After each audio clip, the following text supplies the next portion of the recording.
Marketing Square. Bienvenue sur Marketing Square, le rendez-vous du gros marketing. Le gros, c'est un marketing qui sort des clous, qui se réinvente, qui se renouvelle. C'est aussi un mindset qui repose sur l'envie de se dépasser, de se détacher de ses opinions une bonne fois pour toutes et d'apprendre en continu. Si tu te reconnais dans cette description, que tu sois débutant ou expert, abonne-toi. Ce podcast va devenir ton meilleur allié. Ce podcast est rendu possible par Richmaker, la plateforme que j'ai lancée pour permettre enfin aux marques de monter des partenariats qui fonctionnent. Identifier un partenaire stratégique, faire le plein d'idées de partenariat et surtout performer ensemble et collectivement. Si cette vision vous parle, rendez-vous sur richmaker.com et bon épisode.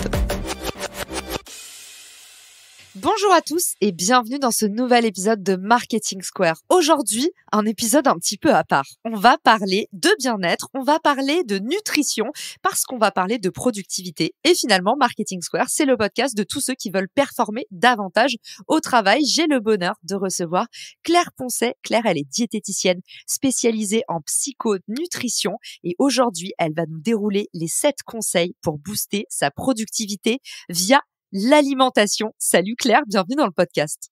Merci Caroline, je suis vraiment très heureuse d'être dans ton podcast aujourd'hui. Plaisir partagé. Claire, tu m'as convaincue de faire cet épisode parce que tu m'as dit en fait, l'alimentation, on n'en parle jamais et c'est hyper clé dans nos carrières. Ouais, carrément. Et aujourd'hui, j'avais vraiment envie de partager ces 7 conseils. À mon sens, l'alimentation, c'est vraiment le centre de tout, c'est notre carburant. Ça nous permet d'accomplir nos différentes tâches chaque jour. Bien se nourrir, c'est pouvoir décupler en fait nos performances au travail, améliorer notre concentration, notre mémoire, notre productivité. Donc c'est quelque chose qui n'est pas directement corrélé à notre business, mais je pense vraiment quand même que c'est capital pour réussir. Effectivement, Claire, et tu m'as convaincue de faire cet épisode parce que l'hygiène de vie, c'est crucial pour durer tout simplement dans le business. Un jour, un ami à moi qui s'appelle Miguel, qui se reconnaîtra, il m'a dit « Caro, est-ce que tu veux aller vite ou est-ce que tu veux durer longtemps ?» Et j'ai rigolé, il m'a dit non, Caro, c'est une vraie question. Et voilà, ça m'a mis un petit coup quand il m'a dit ça il y a un peu plus d'1 an. Et depuis, j'ai décidé d'adopter une meilleure hygiène de vie, d'être plus gentille avec moi-même. Et je pense que ça a changé ma vie. C'est pour ça que Claire, je suis ravie de te recevoir aujourd'hui. Et je me dis qu'en fait, ça devrait être au cœur de toutes nos préoccupations de marketeurs ou d'entrepreneurs. Oui, et puis bien souvent, moi je vois des entrepreneurs qui concentrent en fait tous leurs efforts à fond sur leur business au détriment de leur hygiène de vie. Ils s'en rendent pas forcément compte, mais en fait ils avancent au ralenti, ils se fatiguent plus vite et ils dilapident leurs efforts un peu inutilement. C'est pour ça qu'en fait je voulais vous partager ces 7 conseils pour vraiment booster votre productivité sans négliger votre hygiène de vie. Eh ben c'est parti Claire, tu nous as convaincus, on t'écoute. Alors mon premier conseil, ça va être de manger équilibré en misant sur les micronutriments. On parle souvent de calories, donc les calories qui composent nos assiettes, mais en fait on néglige vraiment les micronutriments. Quand on pense à une assiette équilibrée, on va dire il me faut tant de glucides, de lipides et de protéines, mais en fait on pense pas aux vitamines, aux minéraux, à tout ce qui est zinc, calcium, magnésium, etc. Pourtant c'est ça qui va aussi nous apporter beaucoup d'énergie au-delà des glucides, des lipides et des protéines. Donc, ce que je vous conseille, c'est de consommer des produits qui soient frais, fruits et légumes frais, bruts, complets et non raffinés. Donc, ça va être, par exemple, au niveau des céréales, tout ce qui est riz complet, pâtes complètes, qui sont beaucoup plus riches en nutriments que leur version blanche, quoi. Et évidemment, d'éviter tout ce qui est ultra transformé. Et également de favoriser ce qui est au maximum digeste et assimilable. Par exemple, moi, c'est un cas que je vois beaucoup en consultation. Les gens me disent « Ah, mais moi, je mange du quinoa parce que on m'a dit que c'était riche en fibres, en protéines et que c'est super sain. Mais en fait, je le digère pas très bien et ça me fait des maux de ventre et je comprends pas où est le problème. » Tout simplement, peut-être que ton intestin, il arrive pas à digérer le quinoa. Et dans ce cas-là, ça sert à rien de vouloir rentrer dans une case et de te dire je vais manger ce que j'ai entendu qui était bon pour la santé si en fait tu le digères pas, parce que du coup ton corps va pas l'assimiler et ça n'aura aucun effet bénéfique. Au niveau des matières grasses, pour moi la matière grasse préférée c'est l'huile d'olive, c'est celle que j'utilise de partout, elle est riche en oméga 9 et c'est des bons acides gras qui en plus de favoriser la santé cardiovasculaire, ils sont bons en fait pour la santé en général. Et pour ce qui est de la cuisson, ça va être l'huile de coco ma préférée et surtout pas l'huile de tournesol qu'on entend de partout et qui est beaucoup utilisée. Il faut savoir que l'huile de tournesol, elle est riche en oméga 6 et qui va favoriser toutes les inflammations. Donc, c'est vraiment pas quelque chose qu'on veut favoriser pour notre santé. À l'inverse, l'huile de coco, elle contient des acides gras saturés qui résistent très bien à la chaleur. C'est pour ça que je vous la conseille du coup en cuisson. Également, je vous conseille de faire des repas au maximum complets en macronutriments et au niveau des quantités, je conseille 50% de l'assiette en glucides, 35% en lipides et 15% en protéines et également de bien s'hydrater. 1,5 litre d'eau par jour, c'est un peu une règle qui est très connue, mais pour le coup, celle-là, elle est vraie. Je dirais qu'il faut rien bannir, mais juste miser sur la qualité des ingrédients que vous choisissez. Génial, merci Claire, même si je dois t'avouer que c'est en train de tellement me complexer ce début d'épisode parce que je sais même pas quelle huile j'utilise, mais je crois qu'il y a un tournesol dessus, donc je me dis ça a l'air d'être le truc qu'il faut pas consommer. Sur la partie calories, je me reconnais complètement dans ce que tu as dit parce que moi c'est une façon très primaire de gérer mes apports nutritionnels. Tu sais, je me dis on a droit à 2000 calories par jour, donc ça fait à peu près 3 burgers, un le matin, un le midi, un le soir. J'exagère, je pense le trait. Nous les femmes, je crois c'est 2000 calories par jour, un truc comme ça, donc on se dit il faut que je mange à peu près ça. Tant que je les ai pas atteints, j'ai pas abusé. Finalement, c'est pas une question d'apport, c'est plutôt à quel point c'est raffiné ou pas, et raffiné dans le mauvais terme, c'est-à-dire à quel point c'est processé, touché par l'homme, ce qu'on mange. J'en profite tant que je t'ai sous la main, Claire. On a toute une copine qui fait tout le temps des régimes. Sa vie, c'est un régime en fait, et à chaque fois qu'on la voit, elle teste un truc différent. Moi, j'ai une copine qui il y a pas longtemps est arrivée avec un nouvel argumentaire et qui m'a dit la monodiète, c'est la vie parce qu'en fait, on mange tellement des trucs différents que justement, on fatigue notre estomac, donc on perd notre niveau d'énergie. Tant que tu nous partages tes astuces phares sur booster son niveau d'énergie, j'aimerais te demander, est-ce que toi, tu recommandes ces espèces de monodiètes? Est-ce que vraiment l'estomac, en fait, plus tu lui donnes la même chose, plus il est facile pour lui d'assimiler ces choses et donc de moins consommer d'énergie? Que ce soit monodiète, cure de jus ou n'importe quel régime, en fait, moi je conseille rien de tout ça. Je pense que c'est pas quelque chose qu'il faut faire sur le long terme. Après, c'est mon avis, ça n'engage que moi. Je suis convaincue qu'avoir une alimentation qui soit saine et équilibrée et qui nous convient surtout, en fait, ça c'est très important de faire le travail de recherche en amont pour savoir qu'est-ce qui me convient à moi, qu'est-ce que je digère et qu'est-ce que mon corps accepte. En fait, je trouve que c'est ça l'issue la plus favorable et la plus positive dans le cadre d'une hygiène de vie saine, en fait. Le fait de faire des monodiètes, je pense que c'est quelque chose qu'on peut utiliser peut-être ponctuellement, par exemple après un repas riche ou une soirée ou ce genre de choses. Je pense que c'est un truc qui peut rattraper après coup si jamais on voit qu'on a des difficultés à digérer, mais c'est vraiment pas quelque chose que je recommande sur le long terme parce que il y a pas un aliment miracle qui va nous aider, il y a pas une formule magique en fait, on est tous uniques. Ce qu'il faut, et c'est vraiment ce que j'insiste, c'est de trouver qu'est-ce qui nous convient à nous en fait. J'adore Claire quand tu dis après une soirée, parce que j'imagine tous les Parisiens qui nous écoutent et qui sont là, si en fait faut faire une monodiète après une soirée, je vais en faire 7 par semaine. En fait, ma vie va devenir une monodiète. En tout cas, merci d'avoir répondu à cette question. Je me la pose souvent parce qu'à chaque fois, les gens qui sont convaincus, ils finissent un peu par te convaincre avec leurs arguments. Et puis, derrière, il y a aussi le jeûne intermittent. Ça, je crois que c'est un peu le deuxième truc que j'entends le plus autour de moi. Parmi les entrepreneurs, il y en a plein qui font partie de cette nouvelle génération digital nomade qui font tout le temps du jeûne intermittent parce que ça permet vraiment de te détoxifier. Toi, qu'est-ce que t'en penses, Claire? Est-ce que tu pratiques le jeûne ou pas et quel type de jeûne? Alors, j'ai essayé plein de diètes, plein de régimes dans ma vie pour me faire ma propre idée et savoir si c'était bien ou pas. Au risque de décevoir un peu du monde, j'ai pas de réponse toute faite à ce sujet-là. Je pense que c'est vraiment aussi une question de feeling. Il y a des gens qui vont très bien le suivre et à qui ça va très bien convenir. Moi, pour ma part, j'avais repéré que c'était pas un truc qui me convenait spécialement. En fait, pour l'avoir fait les 2 premières semaines, je me sentais super bien, j'étais au top de ma forme. Et au bout de 2 semaines, je me disais mais c'est trop bizarre, j'ai l'impression de vraiment manquer d'énergie. En plus, j'avais faim le matin. C'est un rythme qui me convenait vraiment pas. Je me retrouvais à manger plus le soir finalement, comme si je devais compenser quelque chose. Je me suis rendu compte aussi que ma chronobiologie à moi faisait que j'avais besoin de manger le matin et je me sens mieux comme ça. Le jeûne intermittent, il a plein de vertus, mais une fois de plus, c'est pas un truc que je recommande de faire forcément tous les jours, sauf si ça vous convient à vous. Ma seule peur, c'est que beaucoup de personnes essayent de rentrer dans des cases aussi et essayent de se dire je fais le jeûne intermittent parce qu'on m'a dit que c'était bien, mais du coup les personnes ne s'écoutent plus et elles ne savent pas si c'est vraiment un truc qui leur convient. Donc moi, ce que je recommande, c'est si vous avez faim le matin, mangez parce que c'est certainement que votre corps, il a besoin de manger peut-être 3 fois par jour. Après, si vous vous sentez bien en faisant le jeûne intermittent, il n'y a pas de raison d'arrêter. Mais ça nécessite d'avoir un esprit critique quand même et de se faire un auto-feedback quoi, avec son propre corps. Claire nous disait dans cette partie, pour booster son niveau d'énergie, il faut miser sur les micronutriments. Mais alors, on a vu, en fait, parfois, il y a beaucoup de contraintes avec l'alimentation. Il faut vraiment faire attention à des choses. Donc, ça nous prend de la charge mentale. Comment est-ce que tu fais, toi, Claire, pour pouvoir mieux t'organiser et faire rentrer ces contraintes dans ton quotidien? Ça, c'est l'astuce numéro 2, le conseil que tu nous donnes aujourd'hui. Alors, mon astuce d'organisation, c'est vraiment le batch cooking. Alors, pour ceux qui savent pas, le batch cooking, c'est le fait de programmer et de préparer ses repas le week-end pour les repas de la semaine. Comme ça, on n'a plus à y penser.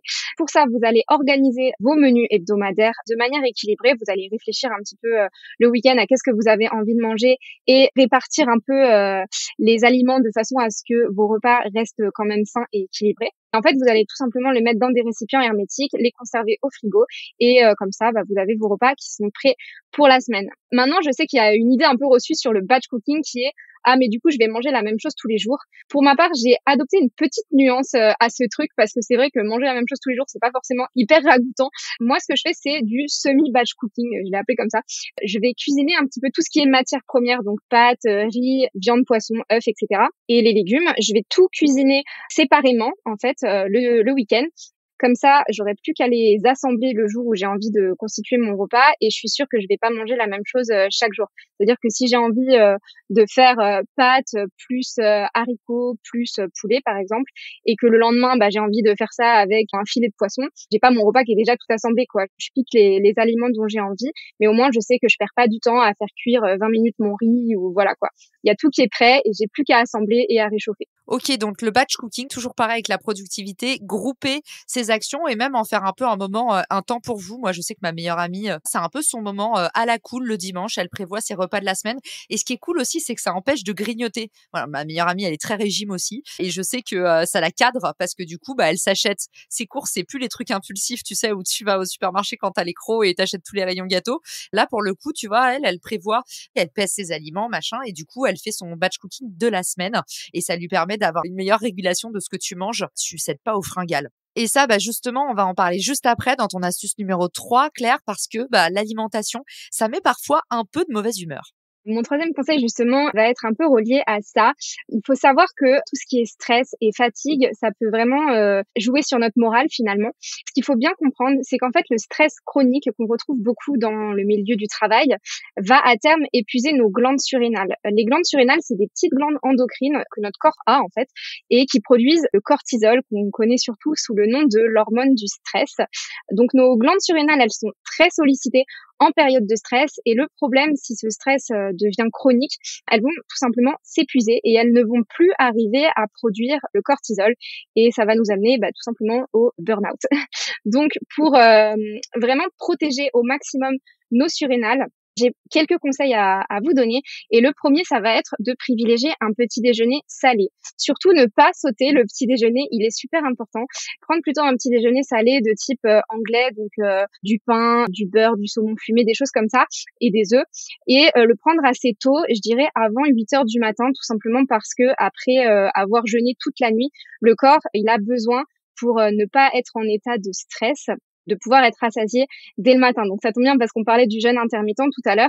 Et moi je dirais que pour toutes les personnes qui sont concernées par le stress chronique et qui se sentent déjà un peu en état de fatigue, ne pas faire le jeûne intermittent, en tout cas si elles le font, ne pas le faire le matin quoi, ce serait complètement contre-productif. Et de manière générale, pour vraiment prévenir l'épuisement, je conseille de manger relativement tôt, donc le petit déjeuner vers 8 heures, le déjeuner vers midi et le dîner vers 19 heures et d'inclure un snack équilibré dans la journée vers 16 heures. Les repas, il faut qu'ils soient au maximum complets. On va miser sur les lipides et les protéines parce que ça favorise la synthèse des hormones.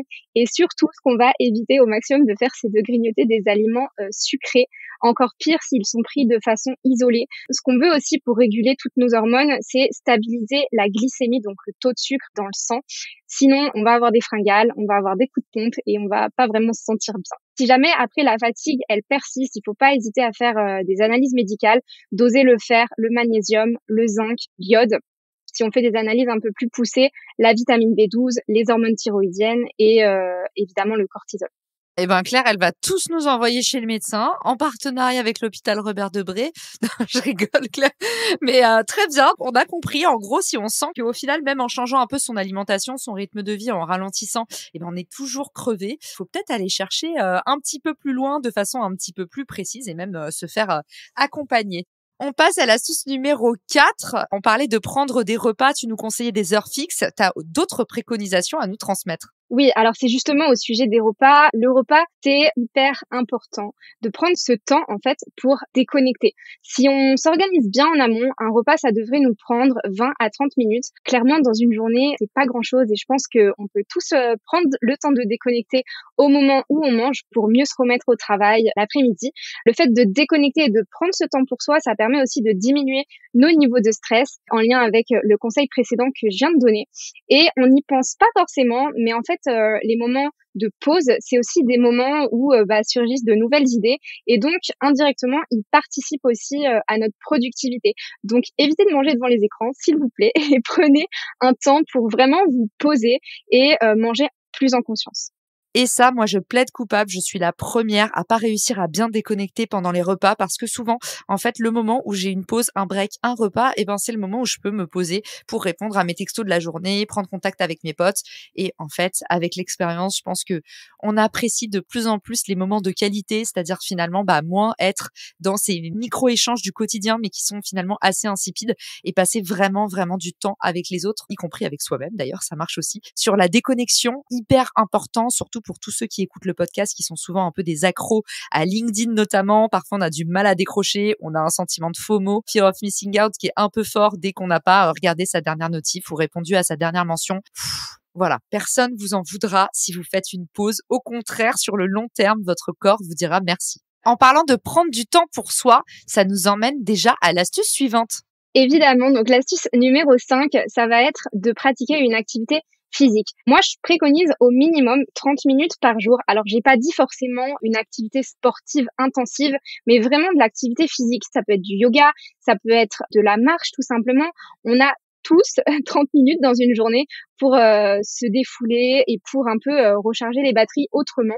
Le fait de faire du sport, on n'y pense pas forcément, mais en fait, ça redonne de l'énergie, ça nous redonne la pêche et ça nous permet aussi de se remettre à bosser plus facilement.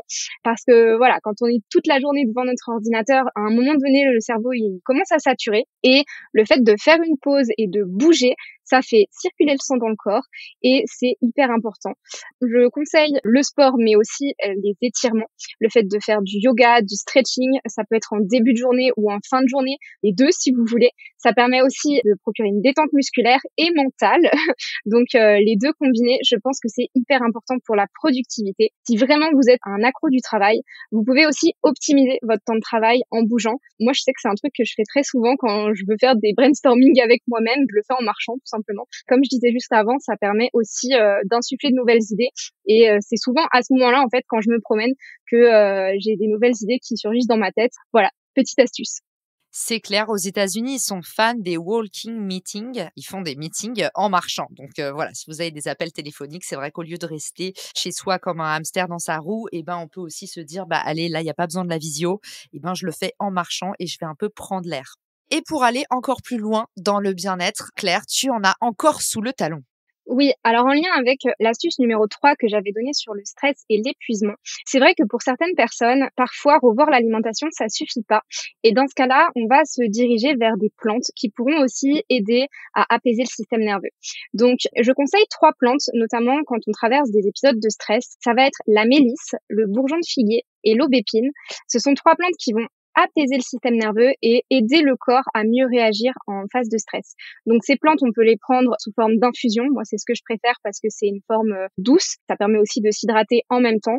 Après, elles existent aussi en comprimé. Personnellement, voilà, j'ai une préférence pour l'infusion. Et en cas de fatigue, j'ai une plante adaptogène que je conseille. Donc adaptogènes, ce sont des plantes qui vont permettre au corps de se réguler pour également mieux réagir en cas de période de stress. Et cette plante, c'est le Gotu Kola. Donc, c'est une plante qui va stimuler le corps un petit peu comme le café, mais elle va le faire plus dans la durée. Et à l'inverse du café, cette plante, elle est pas acidifiante. Donc, c'est un petit peu comme prendre du café sans les effets secondaires que ça peut avoir. Et dernière chose, au sujet du maté, du guarana et du ginseng, beaucoup de personnes m'en parlent. Si jamais vous êtes amené à prendre ce genre de plantes, prenez-les surtout le matin, pas le soir, parce qu'elles vont vraiment avoir un effet excitant comme le café. Et si vous les prenez le soir, vous pourriez avoir des insomnies. C'est pas des plantes que je préconise en premier lieu. Je préfère celles que j'ai citées juste avant. Mais voilà, si vous avez un petit coup de pompe passager, si vous avez besoin de vous redonner un peu du peps momentanément, ça peut être utile. Je pense qu'il faut vraiment étudier la cause première de la fatigue. Si la fatigue, elle vient d'un surmenage et d'un épuisement, le fait de prendre ce genre de plante, ça va vous redonner artificiellement de l'énergie, mais à terme, ça va un peu perpétuer le cercle vicieux. Voilà, réfléchissez un peu à qu'est-ce qui vous a procuré cette fatigue aussi. Si c'est un stress chronique et si vraiment il y a quelque chose à faire avant de prendre des plantes excitantes, dirigez-vous plutôt vers les plantes douces que j'ai citées. Et surtout, reposez-vous. On n'en a pas parlé, mais le sommeil, c'est hyper important. Alors en général, il y a beaucoup d'auditeurs qui ont les mains prises pendant le podcast. Du coup là, ils sont en train de se dire à tes souhaits, Claire, c'est quoi le nom de cette plante déjà? Est-ce que tu peux nous l'épeler pour qu'on puisse éventuellement le retenir et le chercher plus tard? Alors Gotu-Kola, c'est G-O-T-U, plus loin K-O-L-A. Ok, Gotu-Kola, c'est la première fois que j'entends parler de cette plante. On est d'accord, il n'y a aucun effet contre-indication. Bon, évidemment, je m'en assurerai aussi avant de diffuser le podcast pour pas avoir des indigestions sur le dos. Mais Claire, du coup, il n'y a aucun effet secondaire ou indésirable. C'est à part une allergie, tout le monde peut consommer cette plante. Alors, à ma connaissance, il n'y en a pas. Je pense que simplement les femmes enceintes, allaitantes devraient s'en méfier quand même, toujours vérifier. Mais ça, c'est un peu valable pour toutes les plantes aussi. Ok, merci beaucoup Claire. On passe à l'ultime conseil. Alors le dernier conseil, il va venir un peu clôturer la boucle de tout ce qu'on a dit précédemment. C'est un conseil pour vous aider à prévenir l'épuisement professionnel, le burn-out. Comment en fait dire stop quand c'est trop? Il faut vraiment comprendre que le plus n'est pas toujours le mieux, que parfois c'est un peu nécessaire de savoir prendre du recul en fait pour vous aider. Je sais que le travail au niveau psycho-émotionnel, il n'est pas toujours évident, mais pareil, il y a une plante qui peut aussi aider en cas de surmenage. C'est une plante adaptogène, toujours, qui va aider à s'adapter au stress, qui va redonner du tonus physique et mental, qui va aussi permettre de rééquilibrer les neurotransmetteurs, donc dopamine, noradrénaline, etc.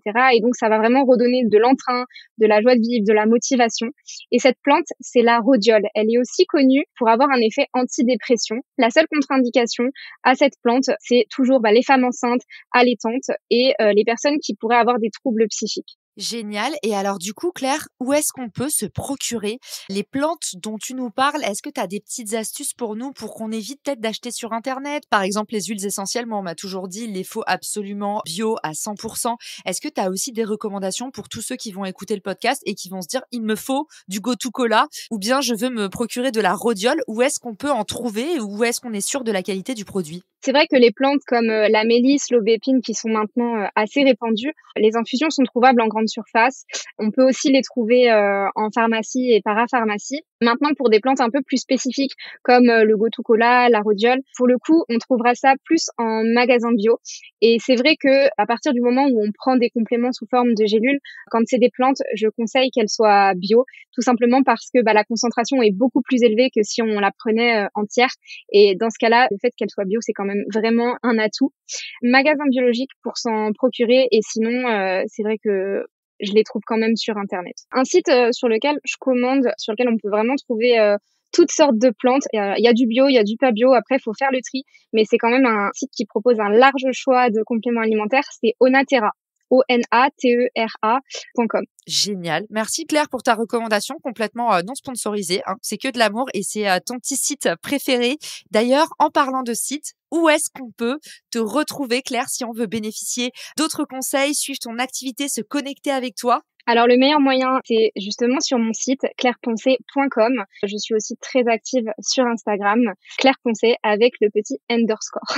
Et c'est sur Instagram qu'on s'est connecté avec Claire et je lui ai dit en off à quel point j'étais admirative parce que Claire, du haut de ses 26 ans, elle va vous donner envie de changer vos habitudes. Et c'est pour ça que je voulais aujourd'hui vous partager cette jolie découverte. Claire, j'espère que tu vas avoir plein de messages d'amour après le podcast. J'espère que ça aura donné la motivation à plein d'entrepreneurs et de marketeurs de passer à l'action. Comme d'habitude, ne vous complexez pas. C'est pas grave si vous suivez pas les 7 conseils, mais je serai tellement heureuse si à la fin de l'épisode, épisode, vous prenez ne serait-ce qu'une bonne résolution pour faire changer un petit peu votre quotidien. Un seul de ces conseils appliqués, sur le long terme, ça peut avoir des effets magiques. Claire, merci pour ton passage dans Marketing Square et je vous dis à tous à très vite pour un nouvel épisode. Ciao!